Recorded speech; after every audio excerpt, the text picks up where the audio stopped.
Olá, pessoal. Hoje nós vamos tratar sobre o tema reservas mundiais de nutrientes e uso de fertilizantes na agricultura. Falar sobre alguns conceitos gerais e como é que esses nutrientes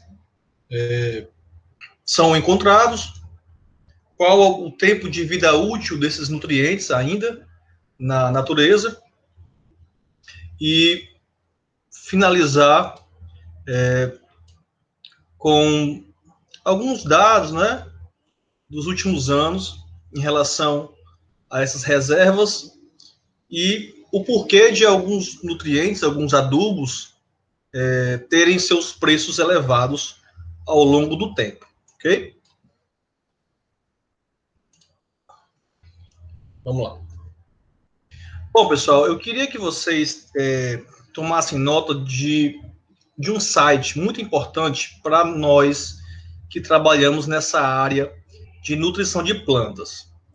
Existe o Instituto Nacional Internacional, Instituto Internacional de Nutrição de Plantas, o IPNI. É um instituto, era, na verdade, um instituto que atuava em vários países. Aqui no Brasil mesmo, esse site, ele é traduzido automaticamente e também as publicações são traduzidas. É um site onde você consegue encontrar de forma gratuita publicações nessa área, questão de adubação, correção, aumento de produtividade de culturas nacionais e também já culturas que são difundidas no mundo todo. Só que ele encerrou as suas atividades em 2019, certo? E agora, em 2020, outra empresa foi criada, a Nutrição de Plantas, Ciência e Tecnologia, NPCT, onde todos os jornais, chamados Jornal de Informações Agronômicas, esses jornais onde são publicados esses dados, essas pesquisas nessa área de fertilidade, muito interessantes, foram todos para cá, para esse site, ok? Nós conseguimos ainda achar o site do IPNI. Você vai no site, baixa as publicações gratuitas, todas elas, em sua maioria, na verdade, com gráficos coloridos, dados atualizados.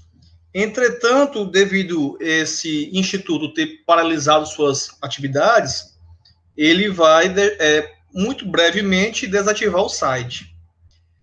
Então, vocês podem entrar nesse site, tá bom? Sugiro que vocês entrem nesse site e, se possível, baixe algumas publicações para que vocês possam aumentar o conhecimento nessa área. Alguns desses jornais eu vou utilizar nas aulas, tá bom? E vou disponibilizar para vocês em PDF. Bom, eu só selecionei aqui algumas perguntas norteadoras, vamos dizer assim, né? Que pode nos auxiliar na aula, né? Ao longo dos slides, nós vamos respondendo essas perguntas que fazem parte tanto da ementa, como também são importantes na formação acadêmica de vocês. Então, a primeira pergunta, o que são adubos? Adubo é a mesma coisa que fertilizante? Será que existe esse nome na legislação, adubo? Existe esse nome na legislação, fertilizante?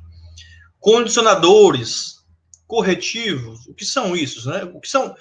Quem são eles? Qual o efeito que eles têm sobre o solo?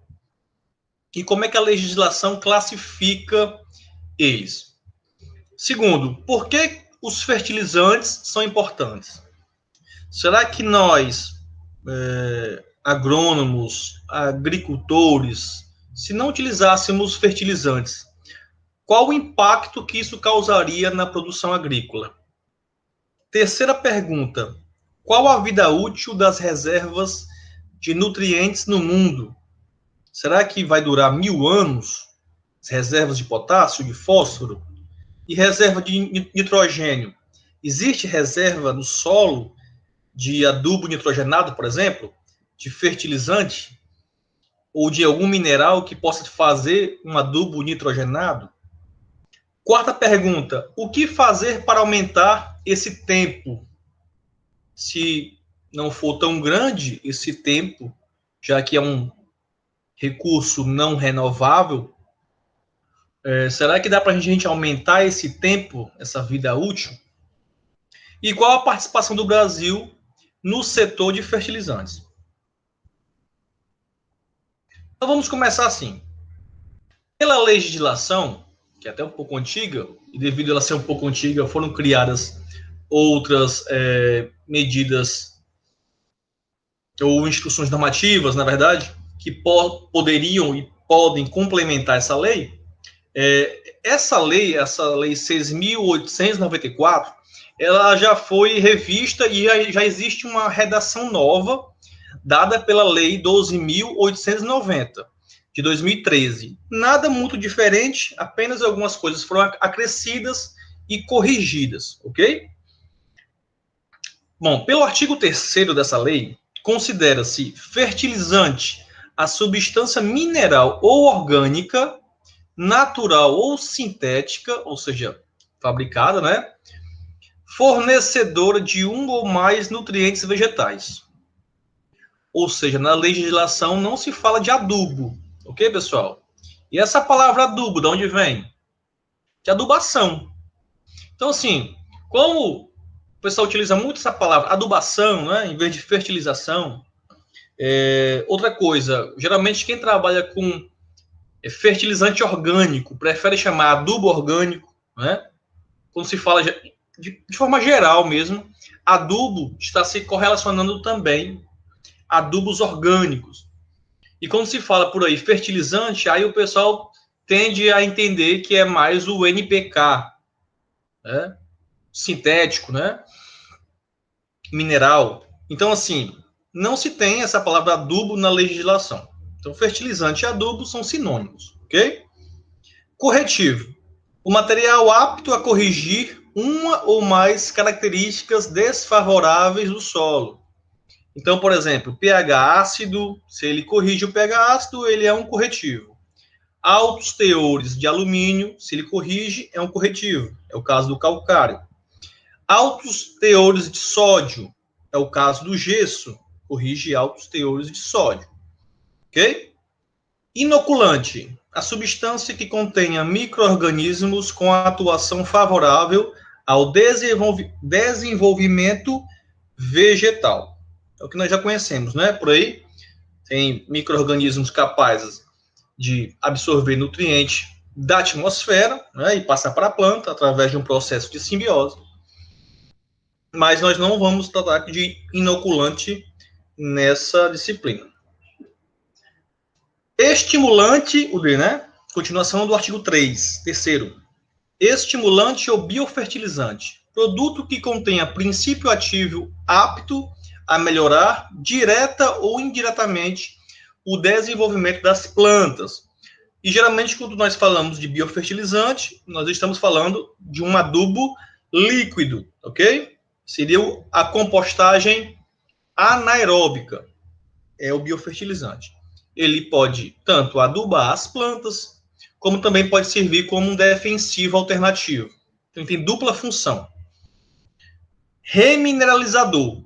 Material de origem mineral que tenha sofrido apenas redução e classificação de tamanho por processos mecânicos e que altere os índices de fertilidade do solo por meio da adição de macro e micronutrientes para as plantas, bem como promova a melhoria das propriedades físicas ou físico-químicas ou da atividade biológica do solo.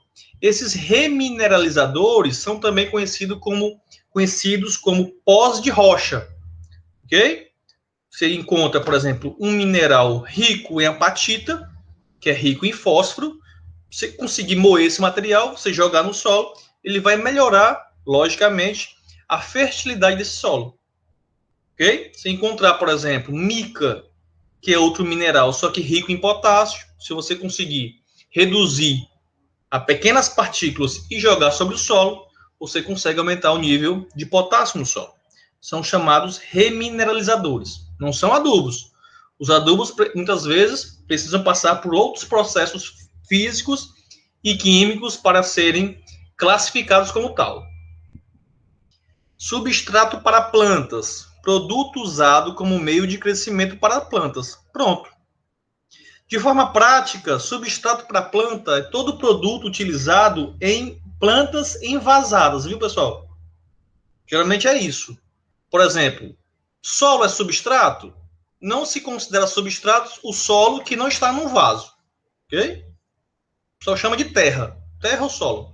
Se essa terra ou esse solo vai para dentro de um recipiente, de um pote, de um vaso, aí nós consideramos isso substrato, ok?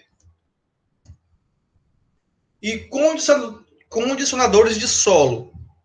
Produtos que promovem a melhoria das propriedades físicas, físico-químicas ou da atividade biológica do solo.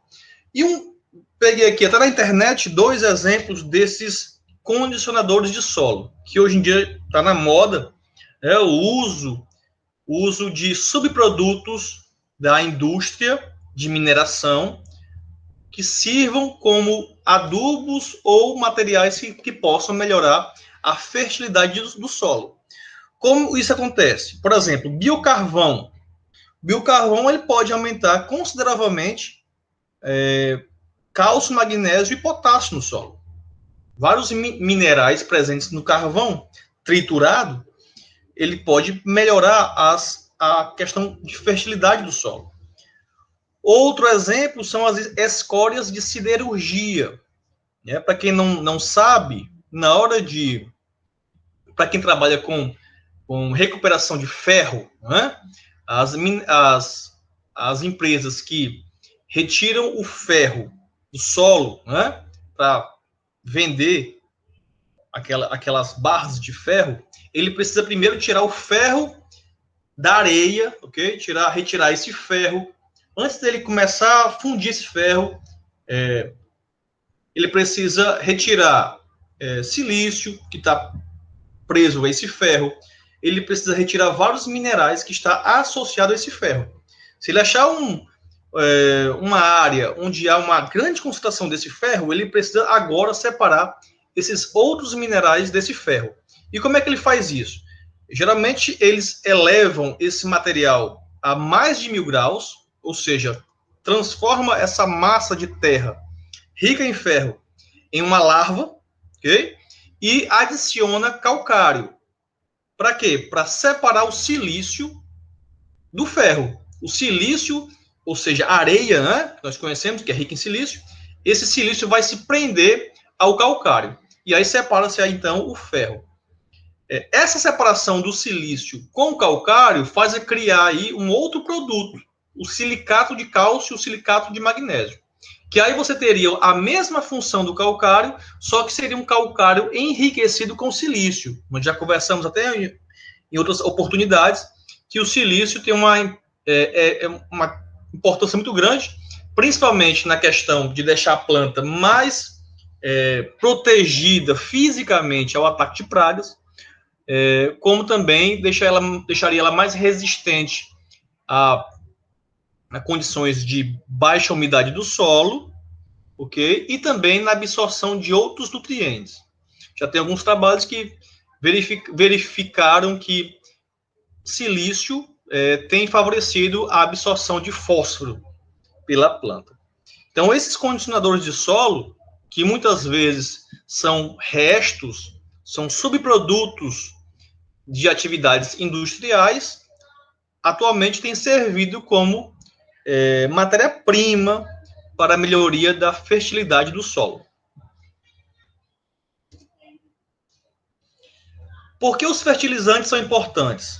De acordo com Stewart, 2005, 50% da produtividade das culturas estão ligadas ao uso de fertilizantes minerais. Essas pesquisas sugerem que a dependência será ainda maior com o aumento da produtividade das culturas. Ou seja, se nós retirássemos hoje todos os adubos minerais, NPK, principalmente, não é? E os micronutrientes, que também são colocados de forma mineral, né? E orgânica, 50% da produtividade cairia, ou seja, somente com os nutrientes presentes no solo, sem nenhuma ajuda nossa através da fertilização, só teríamos 50% da produtividade. Isso é 2005 ainda, com certeza esse número já está bem diferente. É bem maior já a dependência, porque os solos vão diminuindo a sua fertilidade natural. Em 2012, Roberts e Tassistro disseram que entre 40% a 60% da produção mundial de cereais se devem aos fertilizantes. Ou seja, os grãos, né? Arroz, feijão, milho, se devem aos fertilizantes, até 60% da produção. De acordo com Erisman, em 2008, e colaboradores, o fertilizante nitrogenado, somente ele, foi responsável pela alimentação de 48% da população mundial desde 1908. Nós vamos conversar ainda sobre isso, mas é de forma direta e indireta. O nitrogênio é importante para nós, tanto de forma direta, porque muitas plantas precisam desse nutriente presente no solo, outras nem tanto, porque absorvem ele pela atmosfera através de uma simbiose, mas também de forma indireta, porque ao nos alimentarmos de aves, bovinos, suínos, esses animais consomem muita soja que, né, de certa forma, absorvem muito desse nitrogênio. E também se alimentam muito do milho, né, que também absorve muito desse nutriente. Essa publicação aqui, né, de 94, mostra um pouco dessa importância, não é? Aqui, por exemplo, produtividade em quilogramas por hectare do arroz sem fertilizante é em torno de 1.751 quilogramas. Do trigo, essa produtividade sem fertilizante é de 994. Se você aplica NPK de forma equilibrada, utilizando análise de solo e recomendação para essa cultura no estado de interesse, olha só, 3 coisas, viu? Análise de solo, recomendação para a cultura no estado de interesse, porque dependendo do estado isso muda. Essa produtividade do arroz, por exemplo, de 1.700 pula para 3.600. Do trigo, pula de 994 para 3.342, ou seja, uma cultura dependente, muito, né? Muito dependente de fertilizante. E se você, por exemplo, aplica NPK mais esterco de curral, sobe ainda mais, não sobe tanto, né? Nós sabemos que o esterco de curral, ele é pobre em muitos nutrientes, principalmente porque é um animal poligástrico, tem vários compartimentos que absorvem o máximo desses nutrientes, ou seja, o que sai é muito pouco. Há um aumento, né, mas não há um aumento tão perceptível como nós verificamos aqui, né, de uma produção sem fertilizante para uma produção com NPK. Se você coloca esterco de curral, aumenta um pouco, né? No caso aqui do arroz, 3.600 para 3.900. E no caso do trigo, de 3.342 para 3.545. É pouco, mas ainda tem alguma resposta.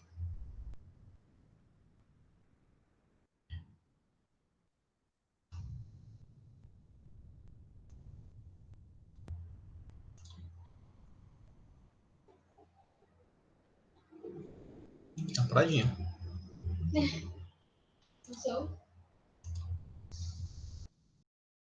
Agora sobre as reservas mundiais de nutrientes e em relação ao fósforo, ok? Basicamente, os fertilizantes fosfatados, eles são conseguidos através da rocha fosfática e, em geral, existe 2 tipos de rocha fosfática. As rochas ígneas ou magmáticas, e aí, assim, essa concentração de fósforo que é proveniente das rochas tem diretamente ligado à composição geológica desses vulcões, né, da camada interna desses vulcões. E outro tipo de rocha são as rochas sedimentares. E aí como as rochas sedimentares são feitas através da aglomeração de vários sedimentos, então esses sedimentos podem vir de vários locais, então pode ter aí junto cálcio, magnésio, potássio, sílica, silício, misturado com esse fósforo. E cerca de 80% das rochas fosfáticas produzidas, conseguidas, né, no mundo, provém dos depósitos sedimentares. Então, assim, basicamente, fertilizante fosfatado é conseguido através de rochas sedimentares. Então, depósitos sedimentares, se são encontrados, são eles que geralmente são os responsáveis pela fabricação desses adubos fosfatados.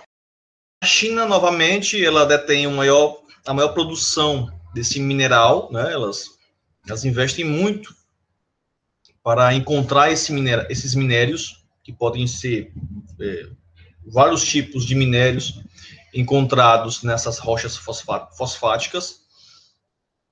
Em 2019, foi na ordem de 110 milhões de toneladas, e isso leva a uma estimativa de 19 anos de vida de reserva.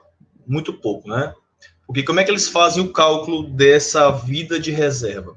Eles fazem a divisão entre a quantidade que eles possuem, né, de suas reservas desse minério, e dividem pela quantidade extraída.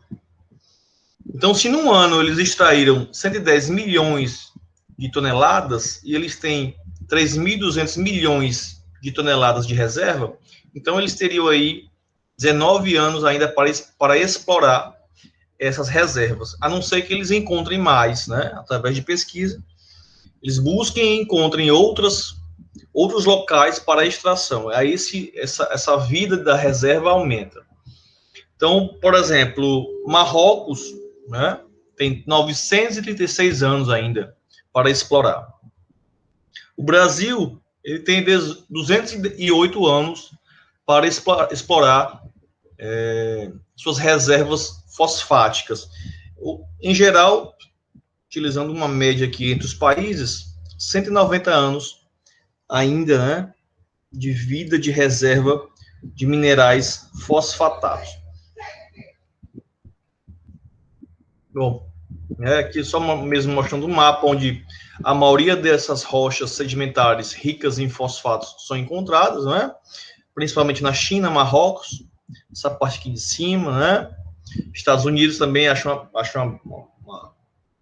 boa parte. No Brasil, somente aqui, 2 locais, basicamente, nós temos aí encontrado essas rochas fosfatadas. Se eu não me engano, uma parte no Pernambuco, outra parte no Ceará, Rio Grande do Norte também. Vou já mostrar para vocês sobre isso.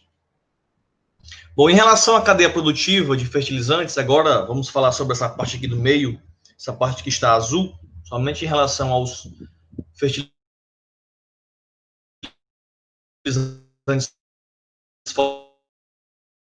fosfatados.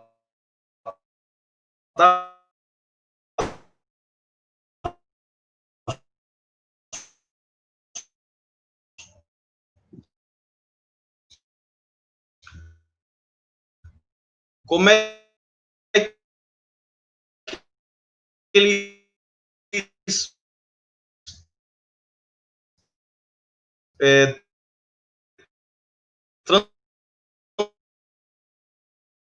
e a utilização desse ácido fosfórico para os fosfática, elas por si só não é um adubo. Ela pode até ser um condicionador de solo. Você pode utilizar essa rocha moída para, ao longo dos anos, quem sabe, porque isso vai demorar muito mesmo, né? A solubilidade é muito baixa.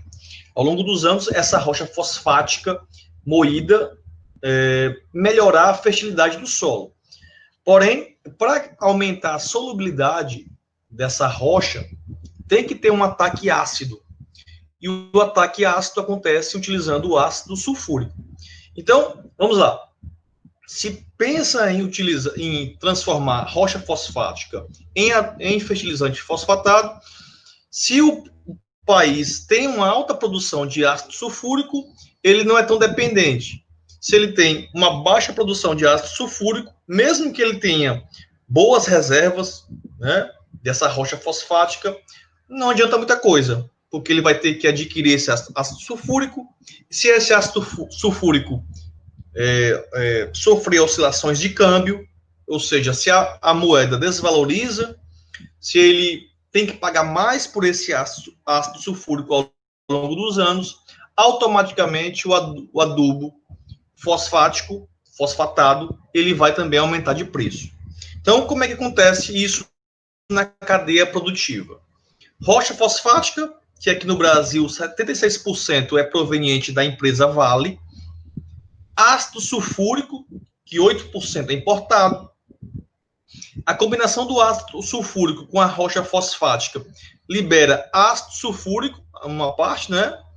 Gesso, que é um subproduto, sulfato de cálcio, ou seja, é o resto, é um subproduto dessa reação, e o que mais interessa, que é o ácido fosfórico. Esse ácido fosfórico misturado com amônia forma o MAP, okay? Aquele adubo combinado que nós já falamos. Esse ácido fosfórico também forma o superfosfato simples, que tem uma menor concentração de fósforo solúvel. Se esse superfosfato simples sofrer mais ataque ácido, aí tem a formação do superfosfato triplo, que é mais concentrado em fósforo, e também nós temos o termofosfatos, que são adubos combinados com silício, por exemplo, né? São adubos, algo parecido com aquelas escórias siderúrgicas que nós já conversamos na última aula. Bom, no Brasil, 34% do fósforo é importado. Então, nós produzimos até bem, mas muito ainda é importado para suprir a necessidade. Bom, como já comentei, né, os fosfatos naturais, eles possuem baixa solubilidade, então utilizar essas rochas sem o ataque ácido não é interessante, porque esse fósforo não vai ser liberado. E os principais minerais encontrados nessas rochas sedimentares são as apatitas, que tem entre 30% a 40% de P2O5, que é uma representação das combinações de fósforo que existem nesse mineral, ok? Esse fósforo pode estar combinado com cálcio, pode estar combinado com magnésio, potássio, porque ele é um ânion, né? Então, para representar essas combinações que podem estar presentes nesses minerais, a representação que se dá é P2O5. E não possuem, essas apatitas não possuem fósforo solúvel em água. Então, tem que ter o ataque ácido.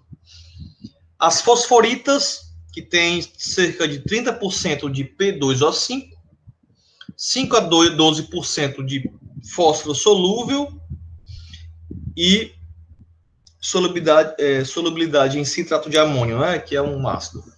E não apresentam P2O5 solúvel em água.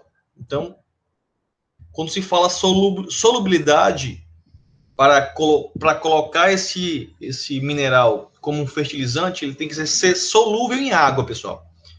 É a aplicação de água que vai fazer com que esse mineral, esse fertilizante, ele seja solubilizado. Ninguém vai aplicar ácido junto com a água de irrigação. Então, não tem interesse você aplicar um mineral que só é solúvel em ácido. Ele tem que ser solúvel em água. Por isso que tem que ter o ataque ácido para a formação dos fertilizantes. Então, existem equipamentos que são utilizados aí para a extração desses minérios. Aí vocês podem ver aí estruturas grandes, não é? Como essa aqui. Depois eu vou mostrar para vocês nos próximos slides que há um maquinário parecido com a extração dos minérios potássicos. Reservas mundiais de nutrientes, potássio. Bom, de forma similar aos fertilizantes, aos minérios fosfatados, os minérios potássicos também são provenientes de camadas sedimentares, ou seja, rochas sedimentares, né? Então, aqui, camadas sedimentares de sal, remanescentes de antigos mares interiores, ou lagos de sal, ou salmouras naturais. Então, a teoria que se tem, né, da gênese desses locais onde se acumulou o potássio é que existia ali uma grande atividade de organismos vivos, e aí esses organismos foram morrendo, e, por exemplo, carapaças, exoesqueletos ricos em cálcio e potássio se acumularam nessas lagoas, nesses lagos, e isso aí fez com que houvesse aí a transformação, o acúmulo, né, de minerais de potássio. Isso é uma das teorias, né, na gênese desses minérios de potássio. Então, basicamente, hoje, quando se pensa em extrair minerais ricos em potássio, já se tem alguns minérios que são bastante comuns. Por exemplo, o principal minério o mais procurado, o mais interessante, o mais, como é que eu posso dizer, economicamente viável, porque não precisa separar de sais, é a silvita, que é o cloreto de potássio. O cloreto de potássio, por si só, ele já pode ser utilizado como um fertilizante. É o principal fertilizante potássico utilizado no mundo. Se esse KCl, se esse cloreto de potássio vier combinado com outros elementos, como é o caso da silvinita, que é KCl mais cloreto de sódio, aí ele não é tão economicamente viável, porque ele vai ter que passar pelo procedimento de separação do sódio. Nós sabemos que o sódio ele aumenta muito a condutividade elétrica dos solos, isso aí prejudica aí, a produção vegetal.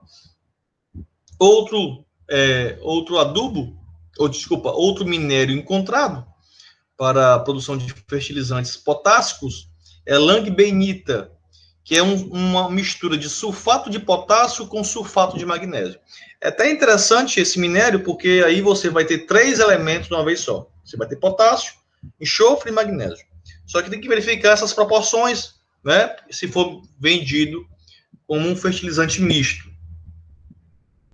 Bom, de forma similar à extração de fósforo, eles utilizam maquinários grandes, né, fazendo galerias internas, e aí há toda uma estrutura para a captação desses minérios. Ok? Bom, basicamente, esses minérios são encontrados na Rússia, na parte dos Estados Unidos, Canadá. No Brasil também nós temos uma boa quantidade desses minérios, mas ainda não está tão explorada. Vou mostrar para vocês daqui a pouco em alguns slides, né? Nós temos uma boa reserva de potássio, mas ainda não é tão explorada como nesses outros países, como na Rússia e no Canadá. Bom, de acordo com o Serviço Geológico Americano, o principal produtor, o principal extrator desses minérios potássicos é o Canadá, que tem uma vida de reserva aí de 310 anos. Em segundo lugar, a Bielorrússia. E a Bielorrússia hoje, né, é um país muito pequeno, mas tem minérios de potássio, que tem aí uma vida de reserva ainda de 465 anos. E em terceiro lugar, a Rússia. Mas para esse ano de 2019, eles não colocaram aqui a vida da reserva, eles não colocaram. Talvez no ano que vem. E o Brasil, como ele... Porque assim, o Brasil ele tem 310 milhões de toneladas de reserva, mas como a exploração ainda é muito pequena, 0,2 milhões, o Brasil ainda não retira tanto potássio, né? Questões também econômicas, tem que verificar também a localização desse minério, se não vai buscar esse minério em profundidade, se compensa realmente economicamente, se é viável. Então, já que por mais que nós tenhamos uma boa reserva, muito baixa, nós temos uma vida de reserva ainda de 1.500 anos. Mas se essa extração aumentar, essa vida diminui. Bom, e por último aqui, né, para finalizar essa cadeia produtiva do NPK, rocha potássica, aqui no Brasil, 100% é proveniente da Vale, da empresa Vale. Essa rocha potássica, de aumento da sua solubilidade, ok? Então, essa rocha potássica, ela é transformada somente em cloreto de potássio, que é o principal adubo potássico utilizado no mundo, que 84% no Brasil é importado, ok? É muito utilizado esse cloreto de potássio no Brasil, e o sulfato de potássio, 100% é importado. Então, em geral, uma média aí de 92% do fertilizante potássico no Brasil é importado. Agora, nós conseguimos obter esse enxofre através de um subproduto, através do enriquecimento da rocha fosfática, nós conseguimos obter também um fertilizante, vamos dizer assim, um corretivo, que serve também como fertilizante sulfurado. A maior parte atualmente é extraído do gás natural, ou seja, junto com o gás natural também há a extração do gás sulfuroso, sulfídrico. 85% da produção mundial de enxofre é utilizada para a fabricação do ácido sulfúrico, porque nós sabemos que esse ácido sulfúrico é o principal componente para a produção do fertilizante fosfatado. E aqui mostra, né, a equação, né, de como é que se transforma um mineral que é rico em fósforo no ácido fosfórico. Então, aqui, por exemplo, uma rocha, um mineral de fósforo que contém basicamente cálcio, que é só uma representação, esse fósforo pode também estar ligado a outros cátions, como o potássio, o magnésio. Então, por exemplo, uma representação aqui de um minério rico em fósforo ligado a cálcio. Para separar esse fósforo do cálcio, aplica-se água e ácido sulfúrico. O que sobra, o que sai dessa reação é o sulfato de cálcio, que é o gesso, é como está aqui escrito, geralmente ele não é produzido intencionalmente como produto primário, ele é um produto secundário, mas acaba sendo utilizado. Então, tem aqui, a partir do ataque do ácido sobre essa rocha, nós temos aqui, gesso sendo formado, sobra uma parte ainda, volta a combinar ácido sulfúrico e ácido fosfórico, que é utilizado na fabricação dos fertilizantes fosfatados, ok? Cerca de 1 tonelada de enxofre é necessária para a produção de um pouco mais de 2 toneladas de DAP, que é o fosfato de amônio, um dos principais adubos solúveis utilizados na fertirrigação. Bom, a China, novamente, né? A China dispara em quase todos os fertilizantes, NPK, agora até enxofre também. A China sempre à frente nas pesquisas de produção mineral, produção agrícola, industrial.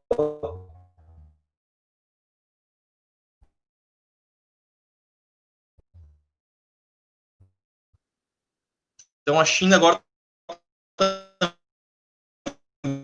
vem em primeiro lugar em 2019 na produção em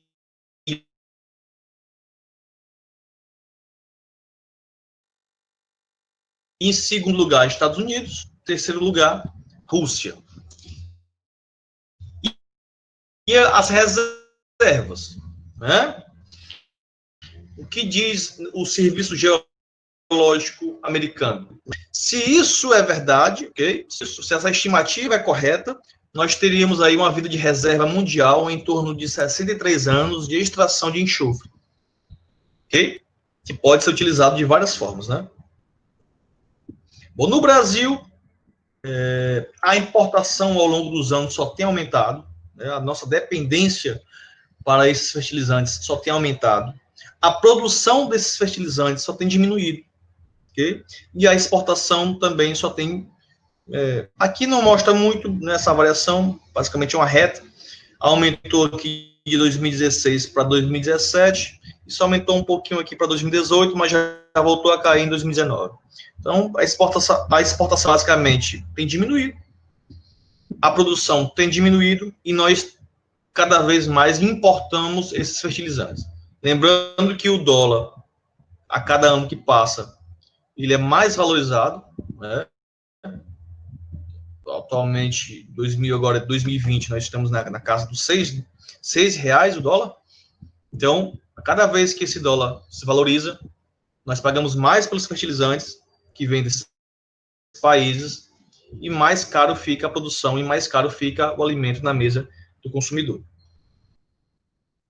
Bom, aqui, né, quais são o que faz com que haja um aumento no preço dos adubos ou fertilizantes. Aqui é um gráfico que trata sobre o preço do adubo de soja, utilizado na soja.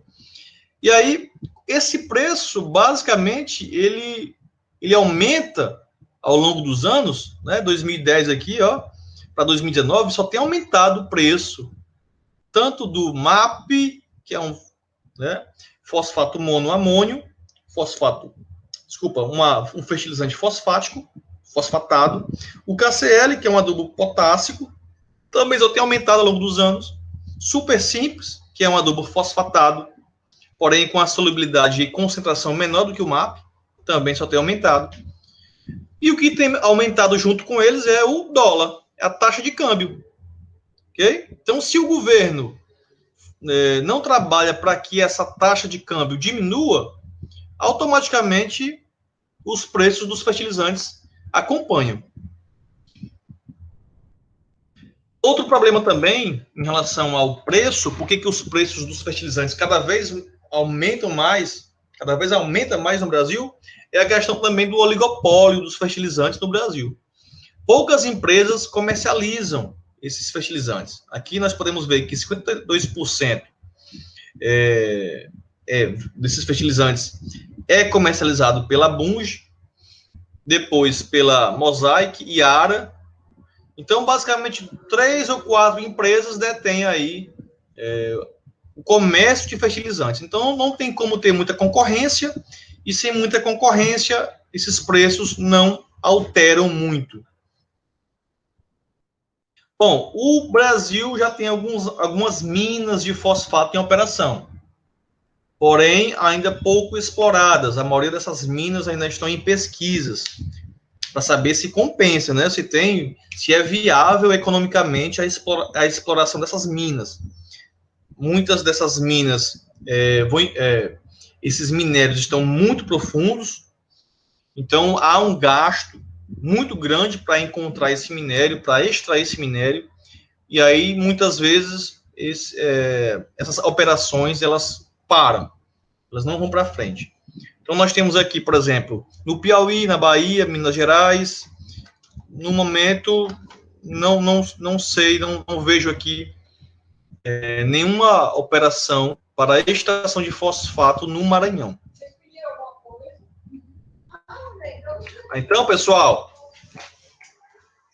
em relação a projetos privados para fosfato, nós já temos aqui no Ceará, Santa Quitéria, né? Essa mina em Santa Quitéria, ela também tem extraído, tem encontrado, na verdade, urânio, né? Não sei como é que está agora, se estão continuando a extração desse fosfato.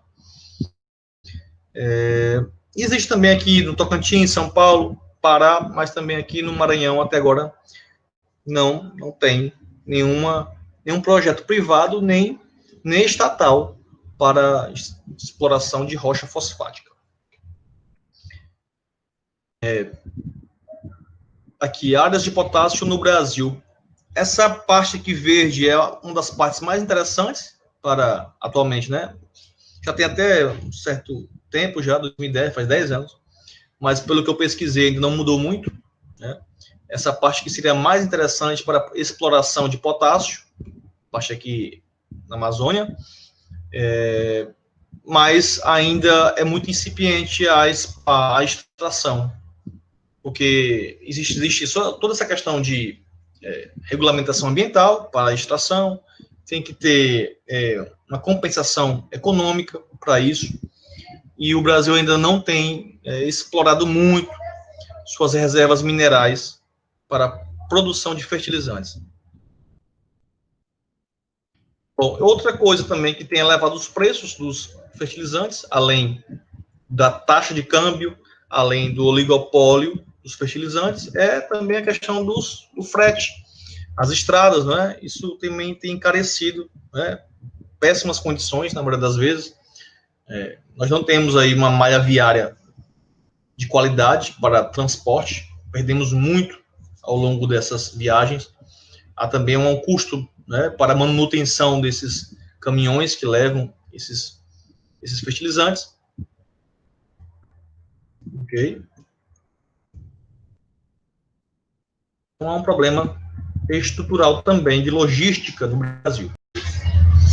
Bom, falar um pouco agora sobre o balanço de nutrientes na agricultura brasileira, mas também comparando com outros países. Quantidade de fertilizante que entra e a quantidade de fertilizante que é absorvido pelas plantas. Bom, em relação, por exemplo, aqui, se nós compararmos nitrogênio, fósforo e potássio, né, para os 5 países da América Latina, em relação aos produtos produzidos, por exemplo, nitrogênio, 70% do nitrogênio no Brasil é consumido pela soja. Algo parecido acontece na Argentina, 64%, Paraguai e Bolívia. Somente o México, né, é diferente, pois 57% do nitrogênio vai para o milho. Em relação ao fósforo, o percentual também é parecido em relação ao Brasil, Argentina, Paraguai e Bolívia, né? O maior percentual do fósforo, né, em relação ao fósforo, do requerimento desse adubo fosfatado, vai para a soja, diferente do México, que 72% vai para o milho. O potássio também, né? Brasil, Argentina e Paraguai também tem os seus maiores percentuais de potássio sendo consumido pela soja, diferente do México, né, que o maior percentual vai para o milho.